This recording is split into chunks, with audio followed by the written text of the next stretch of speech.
Hello everyone, আশা করছি সকলে ভালো আছো। সকলকে আমার ইউটিউব চ্যানেল নলেজ ব্যাংক টুকেতে স্বাগত। আজকে আমি যে ক্লাসটা করবো সেটা হচ্ছে রায়ো মার্টিন প্রশ্ন বিচিত্রার ক্লাস 6-এর 6 নম্বর সেটের যে স্কুল আছে সেই স্কুলের সমস্ত ম্যাথামেটিক্সের অ্যান্সারগুলো নিয়ে আলোচনা করব। ওকে, 6 নম্বর সেটে স্কুল হচ্ছে সেটা হচ্ছে doctor Shyamaprasad Mukherjee institution HS. এই স্কুলের যে সমস্ত ম্যাথের কোশ্চেনগুলো আছে সেগুলো নিয়ে আজকে আলোচনা করব। তার আগে তোমাদের বলে দিই, চ্যানেল নতুন থাকলে চ্যানেলটিকে সাবস্ক্রাইব করো এবং তার সাথে সাথে পাশে থাকা বেল আইকনটিও ক্লিক করে নিও, যেন নেক্সট ভিডিও দিলে তোমরা সেই ভিডিওটার নোটিফিকেশন সঙ্গে সঙ্গে পেয়ে যাও। ভালো লাগলে অবশ্যই বন্ধুদের সঙ্গে শেয়ার করবে এবং কমেন্ট করে জানাবে। ঠিক আছে, তাহলে শুরু করা যাক। প্রথমে যেটা বলেছে এক দাগের কোশ্চেন বলছে যে শূন্যস্থান পূরণ করো। শূন্যস্থান পূরণ করো একের 1 নম্বর যে কোশ্চেনটা আছে, দেখো প্রথম যে কোশ্চেন বলেছে যে 7 ডেসিমিটার 5 মিলিমিটার, 7 ডেসিমিটার 5 মিলিমিটার সমান সমান কত মিলিমিটার। ঠিক আছে, তাহলে অর্থাৎ আমাকে কোন এককে আসতে হবে, মিলিমিটারে আসতে হবে। ঠিক আছে, তো মিলিমিটারে আসার জন্য আমাকে কী করতে হবে, কী দেওয়া আছে এখানে আমাদের, যে 7 ডেসিমিটার, ডেসিমিটার দেওয়া আছে এবং মিলিমিটার দেওয়া আছে। তো ডেসিমিটার থেকে মিলিমিটারে আসার জন্য আমাকে কী করতে হবে, প্রথমে দেখো যে ডেসিমিটার, ডেসি, সেন্টি, মিলি, অর্থাৎ ডেসি থেকে মিলিতে আসতে গেলে আমাকে কী নিচে আসতে হবে, আর নিচে আসতে গেলে কী করতে হবে, গুণ করতে হবে। কত দিয়ে গুণ করতে হবে, দেখো কয় ঘর আসছে, ডেসি থেকে যদি আমরা মিলিতে আসি তাহলে কি 2 ঘর আসছে, আর 2 ঘর আসার মানে সেটাকে 100 দিয়ে গুণ। তাহলে 7 ডেসিমিটার সমান সমান হচ্ছে 7 গুণিত 100 মিলিমিটার, আর তার সঙ্গে 5 মিলিমিটার আছে এখানে অলরেডি। তাহলে কী করবো, 5 প্লাস 5 মিলিমিটার। তাহলে 7 গুণিত 100 মানে কি 700 প্লাস 5 মিলিমিটার সমান সমান 705 মিলিমিটার। তাহলে অতএব আমরা কী পেলাম, 7 ডেসিমিটার 5 মিলিমিটার সমান সমান হচ্ছে 705 মিলিমিটার। তাহলে শূন্যস্থানে কী হয়ে যাবে, 705 মিলিমিটার হয়ে যাবে। ওকে, নেক্সট কোশ্চিন যে 9 ভাজক 1000, 9 ভাজক 1000 এটাকে দশমিকে প্রকাশ করতে বলেছে। ঠিক আছে, তো আমরা জানি যে কোনো একটা দশমিক ভগ্নাংশকে বা দশমিক সংখ্যাকে যদি 1000 দিয়ে ভাগ করা যায়, কোনো একটা দশমিক সংখ্যাকে যদি 1000 দিয়ে ভাগ করা যায়, তাহলে তার যে সেই সংখ্যার দশমিক বিন্দুটা বাঁ দিকে 3 ঘর সরে যাবে। ঠিক আছে, বাঁ দিকে 3 ঘর সরে যাবে। তাহলে এখানে তোমার দেখো যে 9 আছে, তো 9-এর দশমিক বিন্দুটা কোথায় আছে, দশমিক বিন্দুটা সবসময় যদি কোনো সংখ্যাতে যদি দশমিক বিন্দু না দেওয়া থাকে, তাহলে সেই দশমিক বিন্দুটা সবসময় কী থাকে, দশমিকের পরে থাকে। ঠিক আছে, সংখ্যার পরে দশমিক থাকে, তারপরে 0 0 নিতে পারো। তাহলে আমার কী বলছে, 1000 দিয়ে ভাগ, তা 1000 দিয়ে ভাগ করলে কী হবে, যে 3 ঘর দশমিক বিন্দুটা, এই দশমিক বিন্দুটা 3 ঘর বাঁ দিকে সরে আসবে। তা দশমিকের আগে বাঁ দিকে দেখো একটা সংখ্যা আছে, তো কটা সংখ্যা আসবে, 3টা সংখ্যার পরে আসবে। তার জন্য কি আরও 2টা সংখ্যা নিতে হবে। তা 2টা সংখ্যার নাই মানে কি 2টা জিরো নিয়ে নেব, তারপরে কি হবে, দশমিক বিন্দু হবে। তাহলে অ্যান্সার কী যাবে, 0.009। আশা করছি বুঝতে পেরেছো। নেক্সট কোশ্চিন দেখো, নেক্সট কোশ্চিন বলেছে 0.8, 0.8 সমান সমান ড্যাশ শতকরায় প্রকাশ করো। শতকরায় প্রকাশ করতে বলেছে, আর কোনো একটা সংখ্যাকে বা কোনো দশমিক সংখ্যাকে যদি শতকরায় প্রকাশ করতে বলে, তাহলে সেই সংখ্যাটাকে কী করতে হবে, 100 দিয়ে গুণ করতে হবে। তাহলে 0.8কে যদি শতকে প্রকাশ করতে হয়, তাহলে সেটা কী করবো, 100 দিয়ে গুণ করব। তাহলে 0.8 গুণিত কি 100। তাহলে এবার 0.8টাকে আমরা সামান্য ভগ্নাংশে প্রকাশ করছি। তাহলে সামান্য ভগ্নাংশে প্রকাশ করলে আমরা কি করব, যে সংখ্যাটা আছে পুরো সংখ্যাটা উপরে বসাবো বাই দিয়ে কী করব, যে দশমিকের জন্য 1 এবং দশমিকের পরে যেহেতু একটা সংখ্যা তার জন্য একটা জিরো নিব, আর গুণিত 100। তাহলে কাটাকাটি করলে কী পাবো, 0 0 কেটে যাচ্ছে, তাহলে 10 আর 8, 10 আর 8-এর গুণ করলে কী পাবো, 80। তাহলে অর্থাৎ কী হয়ে গেলো, 80%। তাহলে 0.8কে যদি আমরা শতকে প্রকাশ করি, সেক্ষেত্রে আমরা কী পাবো, 80% পাবো। ঠিক আছে, বা এভাবে করতে পারো যে 100 দিয়ে গুণ, 100 দিয়ে গুণ মানে দশমিক বিন্দুটা 2 ঘর ডান দিকে সরে যাবে। তাহলে দশমিক বিন্দু এখানে আছে, 2 ঘর বলেছে, তো 1 ঘর আর একটা ঘর লাগবে কি 0।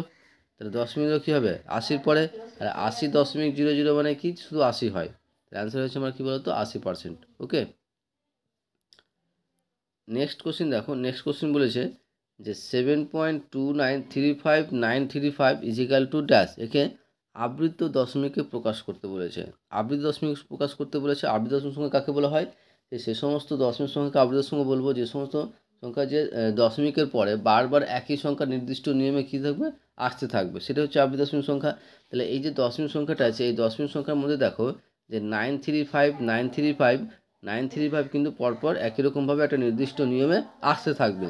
তাহলে আবৃত দশমিক সংখ্যা কী হবে, যে 7.2, 7.2 আর 935 মাথায় কী নেবো, আবৃত্তাসীন সংখ্যা নেব, ঠিক আছে। কারণ 935টা পরপর একটা নির্দিষ্ট নিয়মে কী বলতো আসতে থাকবে, ঠিক আছে। এটা হচ্ছে অ্যান্সার। নেক্সট কোশ্চেন দেখো 5 নম্বর বলছে যে যদি তিনটি সরলরেখাংশ একটি নির্দিষ্ট বিন্দু দিয়ে যায়, যদি তিনটি সরলরেখাংশ একটি নির্দিষ্ট বিন্দু দিয়ে যায় তাহলে ওই সরলরেখাগুলিকে ড্যাশ বলা হয়। অ্যান্সার হবে সমবিন্দু বলা হয়। যদি তিনটি সরলরেখাংশ একটি নির্দিষ্ট বিন্দু দিয়ে যায়, যদি তিনটি সরলরেখাংশ একটা নির্দিষ্ট বিন্দু দিয়ে যায় তাহলে সেই সরলরেখাংশগুলিকে আমরা কি বলবো, সমবিন্দু বলবো, ঠিক আছে।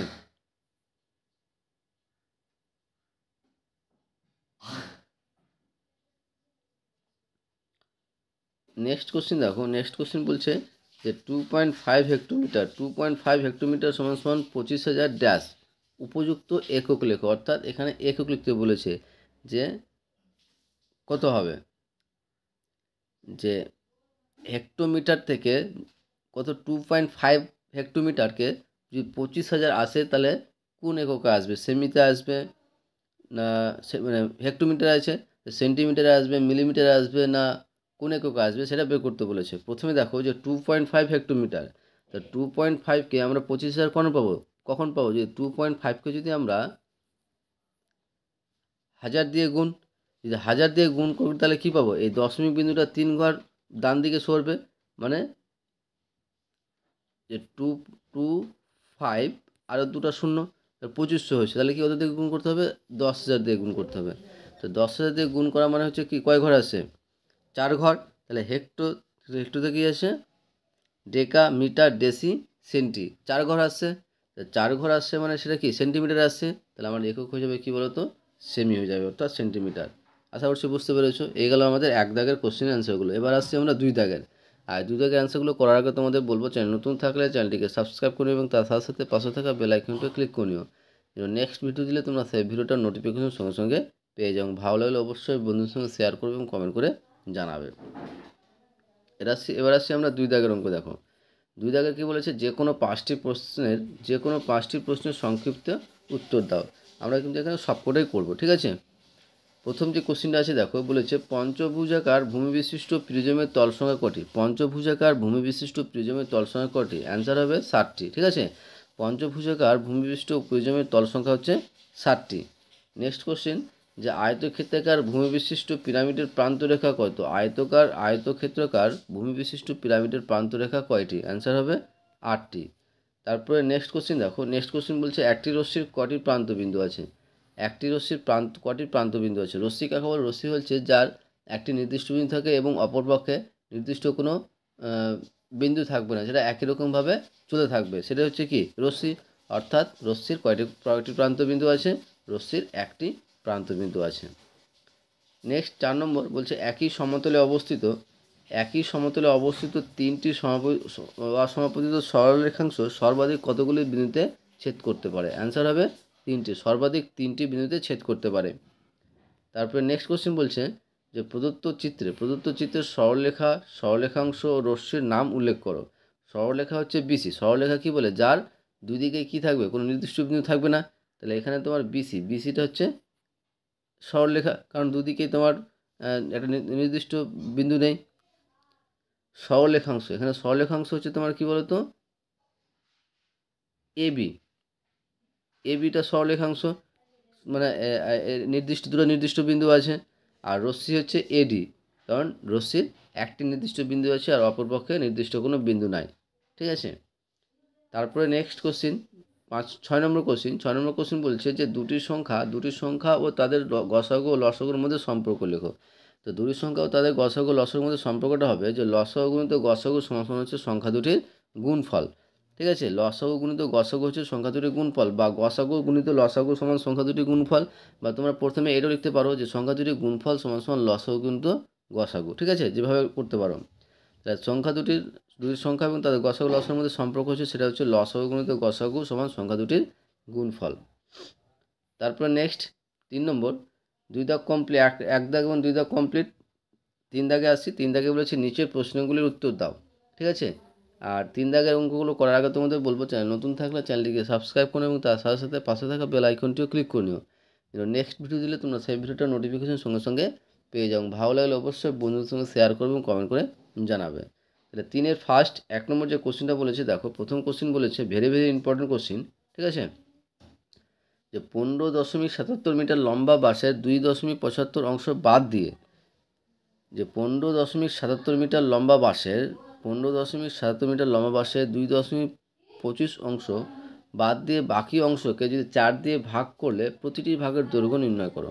তাহলে প্রতিটি ভাগের দৈর্ঘ্য কত হবে? প্রতিটি ভাগের দৈর্ঘ্য হবে যে 15.77 মিটার থেকে যদি আমি এতটি অংশ বাদ দিয়ে দিই, তাহলে কি 15.77 মাইনাস 2.25 কে কত দিয়ে বলছে? সমান 4 ভাগে ভাগ করতে বলছে। তো ভাজক 4 মিটার, তো 13.52 ভাজক 4, যে আমরা 15.77 থেকে যদি আমরা 2.25 বিয়োগ করি, এখানে বিয়োগটা করেছি দেখে নাও, যে 15.77 থেকে যদি আমরা 2.25 বিয়োগ করি তাহলে বিয়োগটা পাবো 13.52, তাহলে 13.52 ভাজক 4 মিটার। তাহলে ভাজক মানে কি বাই আকারে লিখতে পারবো 13.52/4, তাহলে কাটাকাটি করলে কী পাবো? কাটাকাটি করতে যাই তাহলে কী পাবো? 3.38। তাহলে প্রতিটি ভাগের দৈর্ঘ্য হয়ে যাবে কত? 3.38 মিটার। ওকে, নেক্সট ভিডিও দেখো, নেক্সট কোশ্চেন বলছে 2 নম্বর, যে একটা সরলরেখাংশ দেওয়া আছে যে XYZ, এখানে XYZ 3টি বিন্দু দিয়ে সম্ভাব্য কী কী সরলরেখাংশ তৈরি করা যাবে? কী কী সরলরেখাংশ তৈরি করা যাবে? এক, যে XY একটা সরলরেখাংশ করা যাবে, XY একটা সরলরেখাংশ, YZ একটা সরলরেখাংশ এবং XZ একটা সরলরেখাংশ, অর্থাৎ 3টি সরলরেখাংশ তৈরি করা যাবে। ঠিক আছে, এখানে XY এবং Z এই 3টি বিন্দুকে কি বলবো? XYZ 3টি বিন্দুকে আমরা কী বলবো? সমরেখ বিন্দু বলবো। ঠিক আছে, XYZ 3টি বিন্দুকে আমরা কি বলবো? সমরেখ বিন্দু বলবো। নেক্সট কোশ্চেন দেখো, যে তোমাদের ক্লাসে যে কোনো একদিন 7 জন ছাত্র অনুপস্থিত, তোমাদের ক্লাসে যে কোনো একদিন তোমাদের 7 জন ছাত্র অনুপস্থিত, অর্থাৎ ক্লাসে আসেনি। ক্লাসে মোট ছাত্র সংখ্যা 35 জন হলে ওই দিন শতকরা কতজন ছাত্র উপস্থিত ছিল? অর্থাৎ যে মোট ছাত্র সংখ্যা হচ্ছে তোমার 35 জন, আর 35 জনের মধ্যে 7 জন কিন্তু ওই দিন ক্লাসে উপস্থিত হয়নি। তাহলে শতকরা কতজন ওই ক্লাসে উপস্থিত ছিল সেটা বের করতে বলেছে। তাহলে ক্লাসে মোট ছাত্র সংখ্যা হচ্ছে কত? 35 জন, আর অনুপস্থিত সংখ্যা কত? 7 জন। তাহলে শতকরা উপস্থিত ছাত্র সংখ্যা কত? তাহলে উপস্থিত সংখ্যা হচ্ছে কত? 35 থেকে 7 বাদ, আর যেহেতু কতর মধ্যে? 35-এর মধ্যে, তাহলে শতকরা যেহেতু বের করতে বলে তাহলে কী করবো আমরা? যে 35 - 7, 35 - 7/35 গুণিত 100। ঠিক আছে, শতকরা প্রকাশ করতে বলেছে, যে শতকরা উপস্থিত মানে শতকরা কতজন ছাত্র উপস্থিত ছিল, তো 35 - 7/35 গুণিত 100। তাহলে 35 থেকে 7 বাদ দিলে কি 28/35 গুণিত 100। তাহলে কাটাকাটি করলে আমরা কী পাবো? প্রথমে যদি আমরা 5 দিয়ে কাটি তো 5 × 100, 5 × 35, আবার 4 × 7 = 28, মানে 4 × 2 = 80 = 80%। ওকে, তাহলে ওই দিন ওই ক্লাসে শতকরা উপস্থিত ছিল 80%। নেক্সট কোশ্চেন দেখো 4 নম্বর, যে সামান্য ভগ্নাংশে পরিণত করো। আবৃত দশমিক সংখ্যা দেওয়া আছে, তাহলে কিভাবে করো? আমাদের রুলস হচ্ছে কি, যে পুরো সংখ্যাটা প্রথমে বসিয়ে দেবো, তো 3205 বসিয়ে দিলাম, মাইনাস কি করব? মাইনাস যে কটা সংখ্যা আবৃত দশমিক সংখ্যা নেই, যে কটা সংখ্যা মানে আবৃত দশমিক সংখ্যার আগে যে কটা সংখ্যা থাকবে সে কটা কিন্তু আমরা মাইনাস আকারে বসাবো। তাহলে এখানে শুধুমাত্র 3-এর মাথায় আবৃত দশমিক সংখ্যা নেই, তাহলে 3205 থেকে যদি 3 বাদ দেবো, এবং কয়টার সংখ্যার মাথায় আবৃত দশমিক সংখ্যা আছে? 3টা, তাই 3টা 9 নিলাম। ঠিক আছে, তাহলে 3205 থেকে 3 বাদ দিলে পাবো 3202/999। এটাকে কোনো কাটাকাটি করা যাবে না, তাহলে আমার অ্যান্সার হয়ে যাবে এটাই, 3202/999। ওকে, আশা করছি বুঝতে পেরেছো। এবার নেক্সট কোশ্চেন দেখো, 5 নম্বর কোশ্চেন কী বলেছে? 5 নম্বর বলছে যে 33.1/3%কে 33.1/3%কে সামান্য ভগ্নাংশে প্রকাশ করো। 33.1/3কে 3%কে সামান্য ভগ্নাংশে প্রকাশ করো। সামান্য ভগ্নাংশে প্রকাশ মানে পার্সেন্টেজকে যদি আমরা সামান্য ভগ্নাংশে আসতে চাই তাহলে কী করে? 100 দিয়ে কী করতে হবে? ভাগ করতে হবে। পার্সেন্টেজ উঠানো মানে 100 দিয়ে ভাগ। তাহলে 33.1/3 গুণিত কি 1/100, 100 দিয়ে ভাগ। তাহলে 33.1/3কে যদি আমরা মিশ্র ভগ্নাংশকে যদি সামান্য ভগ্নাংশে প্রকাশ করি তাহলে কী করতে হবে? এই 33-এর সঙ্গে 3 গুণ 33-এর সঙ্গে 3 গুণ করলে কী পাবো? 99, আর উপরের সঙ্গে 1 যোগ, তো 99 1 কত? 100, তাহলে 100/3, তাহলে 33.1/3 সমান পেলাম কত? 100/3 গুণিত 1/100, তাহলে 100 কেটে যাচ্ছে, পড়ে যাচ্ছে কত? 1/3। তাহলে 33.1/3%কে যদি আমরা সামান্য ভগ্নাংশে প্রকাশ করি তাহলে কত পাবো? 1/3। ওকে, নেক্সট কোশ্চেন দেখো, এবার 4 দাগ। ঠিক আছে, এবং এই প্রশ্ন এই ক্লাস 6 নম্বর স্কুলের 4 দাগটা হচ্ছে লাস্ট, ঠিক আছে। আর লাস্ট অর্থাৎ 4 দাগের কোশ্চেন অ্যান্সারগুলো বলার আগে তোমাদের বলবো, চ্যানেল নতুন থাকলে চ্যানেলটিকে সাবস্ক্রাইব করুন এবং তার সাথে সাথে পাশে থাকা বেল আইকনটিও ক্লিক করে নিও, যেন পরের ভিডিও দিলে তোমরা সেই ভিডিওটার নোটিফিকেশন সঙ্গে সঙ্গে পেয়ে যাও। ভালো লাগলে অবশ্যই বন্ধুদের সঙ্গে শেয়ার করবেন, কমেন্ট করে জানাবে। 4 দাগে বলেছে যে নিচের প্রশ্নগুলির উত্তর দাও। প্রথম যে কোশ্চেনটা বলেছে যে 144 এবং 384 সংখ্যা দুটির লসাগু কত। 144 এবং 384 সংখ্যা দুটির লসাগু কত এবং এই লসাগুর সাহায্যে গসাগু নির্ণয় করতে বলেছে। তো প্রথমে আমরা লসাগু বের করি। 144 আর 384 মধ্যে লসাগু কীভাবে করব, যে প্রথমে দেখো 144 লাস্টের সঙ্গে জোড় সংখ্যা, 384 লাস্টের জোড় সংখ্যা, মানে 2 দিয়ে দুটোই ভাগ যায়, তাহলে 2 দিয়ে দেবো। তো 2 দিয়ে দিলে কী পাবো, 2 দিয়ে ভাগ অর্থাৎ 140কে 2 দিয়ে ভাগ এবং 384কে 2 দিয়ে ভাগ, 2 দিয়ে ভাগ করলে কী পাবো 72 192, আবার 2 দিয়ে যায় 36 96, আবার 2 দিয়ে যাচ্ছে 18 2 36, 48 2 96, আবার 2 দিয়ে যাচ্ছে 9 2 18, 24 2 48, 3 দিয়ে যাচ্ছে 3 3 9 আর 3 8 24, আর যাচ্ছে না। তাহলে 144 ও 384 এর লসাগু কী পাবো, বাকি বাইরের যে একটু সংখ্যা পেলাম সেগুলো সবটার গুণফল, তাহলে এটি গুণ আকারে লিখবো যে নির্ণয় লসাগু সমান সমান হচ্ছে প্রত্যেকটা গুণফল সমান সমান কত পাবো, গুণ করলে 1152, ঠিক আছে। 1152 এটা লসাগু পেলাম। এবার বলেছে আমার যে এই লসাগুর মাধ্যমে আমাকে গসাগু নির্ণয় করতে বলেছে। তাহলে গসাগুর ফর্মুলা আমরা কী জানি, গসাগুর ফর্মুলা জানি যে সংখ্যা দুটির গুণফল বাই লসাগু।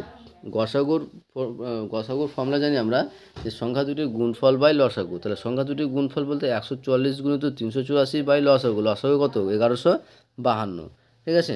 তাহলে 144 দিয়ে যদি আমরা 1152কে ভাগ করি তাহলে কত আসবে, 8 আসবে। আবার 8 দিয়ে 384কে ভাগ করলে কত আসবে, 48 আসবে। তাহলে আমার যে অ্যান্সারটা হয়ে যাবে সেটা হচ্ছে কত, 48। আশা করছি বুঝতে পেরেছো। নেক্সট কোশ্চিন দেখো। নেক্সট কোশ্চিন বলেছে কোন বৃহত্তম সংখ্যা দিয়ে 2300 এবং 3500কে ভাগ করলে যথাক্রমে 32 এবং 56 ভাগশেষ থাকবে। এবং কোটা ইম্পর্টেন্ট অঙ্ক, ভালো অঙ্ক। তো কিভাবে করতে হবে তোমরা একবার দেখে নাও, যে যদি এরকম ভাষা কোথাও পাও যে কোন বৃহত্তম সংখ্যা দিয়ে 2300 এবং 3500কে ভাগ করলে যথাক্রমে 32 ও 56 ভাগশেষ থাকবে। যদি এরকমই কোশ্চেন থাকবে যে সংখ্যাগুলো আলাদা থাকতে পারে, কিভাবে করতে হবে, সিম্পল জিনিস, যে প্রথমে আমরা 2300 থেকে 32 বাদ দেবো। তো 2300 থেকে 32 বাদ দিলে পাবো 2268, আবার 3500 থেকে 56 বাদ দেবো। 3500 থেকে 56 বাদ দিয়ে কত পাবো, 3444, অর্থাৎ 3444। এবার এই দুটো সংখ্যার কী করবো, গসাগু করবো, ঠিক আছে। যে অ্যান্সারটা পাবো সেটা হচ্ছে এটার অ্যান্সার। তাহলে গসাগু করবো কীভাবে, যে ছোটো সংখ্যাটাকে দিয়ে বড় সংখ্যাটা ভাগ করব।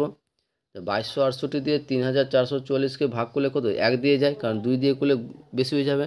তো 1 দিয়ে করলে 2268 নামলো, বিয়োগ করলে কত হচ্ছে 1176, আর ভাগ করা যাচ্ছে কি, যাচ্ছে না। তাহলে কি করব, আবার এটাকে ঘিরে দেবো। যখন বিয়োগ করে নিলাম, বিয়োগ করার পর দেখবো যে আমার আর ভাগ করা যাচ্ছে না, আমার এই সংখ্যা থেকে ছোট হয়ে যাচ্ছে। যখন দেখবো যে এই সংখ্যা থেকে ছোটো হচ্ছে তাকে এখানে ঘিরে দেবো, আর এখানে ঘেরার পরে এই সংখ্যাটা আবার লিখবো এখানে, আবার 1 দিয়ে যাচ্ছে, 1 দিয়ে কত 1176, বিয়োগ করলে কত পাচ্ছি 1092, আবার এটা থেকে ছোটো হয়ে যাচ্ছে। তাহলে কী করবো, এটাকে ঘিরে আবার এই সংখ্যাটাকে বসাবো 1176, আবার 1 দিয়ে যাচ্ছে, গিয়ে কত পাচ্ছি 84, আবার ছোটো সংখ্যা আছে 84কে 1092 দিয়ে ভাগ করবো।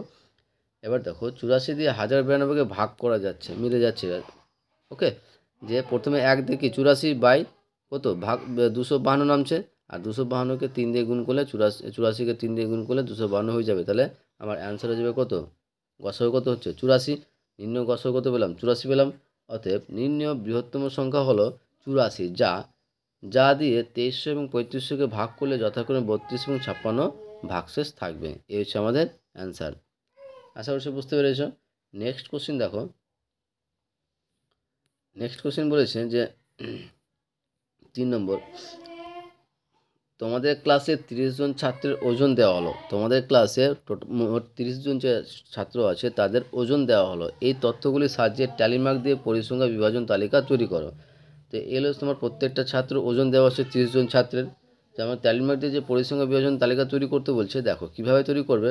তো প্রথমে লিখবে যে ওজন, তারপরে ট্যালি মার্ক, তারপর হচ্ছে ছাত্র সংখ্যা। তাহলে ওজন প্রথমে সবথেকে, এই সংখ্যাগুলো সবথেকে ছোটো কী হচ্ছে, ছোটো হচ্ছে কি 31, ঠিক আছে। তাহলে এখানে 31 বসিয়ে দিলাম। এবার 31, এই সংখ্যাগুলোর মধ্যে 31 কতবার আছে সেটা দেখতে হবে। তো 31 আমার কতবার আছে, একবারই আছে, ঠিক আছে। তো 1 বসালাম ছাত্র সংখ্যা। আর ট্যালি মার্ক বসানোর রুলস হচ্ছে যে দাগ, একটা দাগ, 1 মানে হচ্ছে একটা দাগ, ঠিক আছে। 1 মানে হচ্ছে একটা দাগ। একই রকমভাবে এরকমভাবে যে 32 লিখবে, 32, 33, 34, 35, 36 এভাবে থাকবে, চলতে থাকবে। তার মানে দেখো যে 32 হচ্ছে 4টা, ছাত্রের সঙ্গে কত 4টা, তাই ট্যালি মার্ক লিখলে কি 4টা দাগ, ট্যালি মার্ক কীভাবে লিখবো 4টা দাগ লিখবো, ঠিক আছে। 33 ছাত্রের সঙ্গে কত 2টা আছে, ট্যালি মার্ক কী লিখবো 2টা আই, মানে 2টা দাগ। আবার 34ও 4টা ছাত্রের সংখ্যা আছে, তাহলে ট্যালি মার্ক লিখবো 4টা দাগ। এবার দেখো 35 কত আছে 5 জন ছাত্র আছে, 35টা কত 35 ওজনওয়ালা কতজন আছে 5 জন আছে। তো 5টাকে ট্যালি মার্কারে কীভাবে লিখবো, সিম্পল জিনিস, যে প্রথমে 4টা দাগ দেবো, 4টা দাগ মানে কি 4 হয়ে গেল, আর 5 করতে গেলে কী করতে হবে একটা দাগ টানতে হবে, ঠিক আছে। তাহলে এটা হয়ে যাবে 5। একই রকমভাবে 37 তোমার কত না 5টা, 37-এর ওজন হচ্ছে 5টা ছাত্রের ওজন আছে, 35ও আছে, 36ও আছে, 37ও আছে, একই রকম ট্যালি মার্ক হচ্ছে এইভাবে হবে। নেক্সট 38 একজন আছে, একটা দাগ, 39 একজন আছে, একটা দাগ, 40 দুজন আছে, তাই 2টো দাগ, ঠিক আছে। তো এইভাবে হচ্ছে এটা পরিসংখ্যান বিভাজন তালিকা, ট্যালি মার্ক দিয়ে পরিসংখ্যান বিভাজন তালিকা। আশা করছি বুঝতে পেরেছো। নেক্সট কোশ্চিন দেখো, নেক্সট কোশ্চিন বলেছে ইম্পর্টেন্ট কোশ্চিন, ভালো কোশ্চিন কি, যে রসুলপুর গ্রামের জনসংখ্যা গত বছরের তুলনায় 12% বৃদ্ধি পেয়েছে। মানে যে রসুলপুর গ্রামে তার সেখানকার জনসংখ্যাটা আগের বছর যত ছিল তার এই বছর 12% বৃদ্ধি পেয়েছে। তাই আগে ওই গ্রামের জনসংখ্যা ছিল 775 জন, তাহলে বর্তমানে ওই গ্রামের জনসংখ্যা কত সেটা বের করতে বলেছে। তো আগে ওই গ্রামের জনসংখ্যা কত ছিল 775 জন, তাহলে 12% বৃদ্ধিতে জনসংখ্যা কত বৃদ্ধি হয়েছে, বর্তমানে জনসংখ্যা বৃদ্ধি পেয়েছে কত, যেহেতু 12% বৃদ্ধি পেয়েছে, তাহলে 775 গুণিত 12/100, ঠিক আছে। কাটাকাটি করলে আমরা কি পাবো, যে 4 দিয়ে কাটলে কি 3 4 12, 4 25 100, আর 25কে 775 ভাগ করলে আমরা কি পাবো 31, আর 31কে 3 দিয়ে গুণ করলে কি পাবো 93 জন। তাহলে এবছর অর্থাৎ বর্তমানে জনসংখ্যা বেড়েছে কত 93 জন, আর আগে কত ছিল 775 জন, তাহলে বর্তমানে জনসংখ্যা কত হবে, তাহলে অর্থাৎ বর্তমানে ওই গ্রামের জনসংখ্যা হবে 775 প্লাস 93 সমান 868 জন। আশা করছি বুঝতে পেরেছো। নেক্সট কোশ্চিন 5 নম্বর এবং এই ক্লাসের এই ভিডিওর লাস্ট কোশ্চেন, এবং লাস্ট কোশ্চেনটা বলার আগে তোমাদের বলবো চ্যানেল নতুন থাকলে চ্যানেলটিকে সাবস্ক্রাইব করে এবং তার সাথে সাথে পাশে থাকা বেল আইকনটিও ক্লিক করে নিও, যেন নেক্সট ভিডিও দিলে তোমরা সেই ভিডিওটা নোটিফিকেশন সঙ্গে সঙ্গে পেয়ে যাও। ভালো লাগলে অবশ্যই বন্ধুদের সঙ্গে শেয়ার করবে এবং কমেন্ট করে জানাবে। তো 5 নম্বর কোশ্চেনে দেখো বলেছে যে হালদার পাড়ার মোড়ে রমেনবাবুর ব্যাগের দোকানে একটি সপ্তাহে বিক্রিত ব্যাগের তালিকা দেওয়া হলো। যে বার দেওয়া আছে, সোমবারে বিক্রি হয়েছে 40টা, মঙ্গলবারে 30টা, বুধবারে 25টা, বৃহস্পতিবার 25, শুক্রবারে 20 এবং শনিবারে 30টা ব্যাগ বিক্রি হয়েছে। তো এটাকে একটা তোমার স্তম্ভ লেখচিত্র বের করতে বলেছে। তো তোমাদের বলবো এই অঙ্কটা করার জন্য তোমাদের অবশ্যই আমি সেট নম্বর 5 এবং সেট নম্বর 4-এর সেট নম্বর 5-এর 4-এর 5 নম্বর অথবা সেট নম্বর 2-এর 4-এর 1 নম্বর অঙ্কটা দেখতে, ঠিক আছে। সেম অঙ্ক একই রকম, জাস্ট সংখ্যাগুলো কী আছে আলাদা আছে, ওইভাবে করতে হবে। তো তোমরা এই অঙ্কটা করে আমাকে কমেন্ট বক্সে জানাও যে তোমরা পেরেছো কিনা, ঠিক আছে। তাই আশা করছি ভিডিওটা ভালো লেগেছে। ওকে, থ্যাংক ইউ ভিডিওটা দেখার জন্য। এবং শেষে অবশ্যই বলো তোমাদের চ্যানেলটা নতুন থাকলে চ্যানেলটিকে সাবস্ক্রাইব করে এবং তার সাথে সাথে পাশে থাকা বেল আইকনটি ক্লিক করে নিও, নেক্সট ভিডিও দিলে তোমরা সেই ভিডিওটা নোটিফিকেশন সঙ্গে সঙ্গে পেয়ে যাও। ওকে, থ্যাংক ইউ ভিডিওটা দেখার জন্য।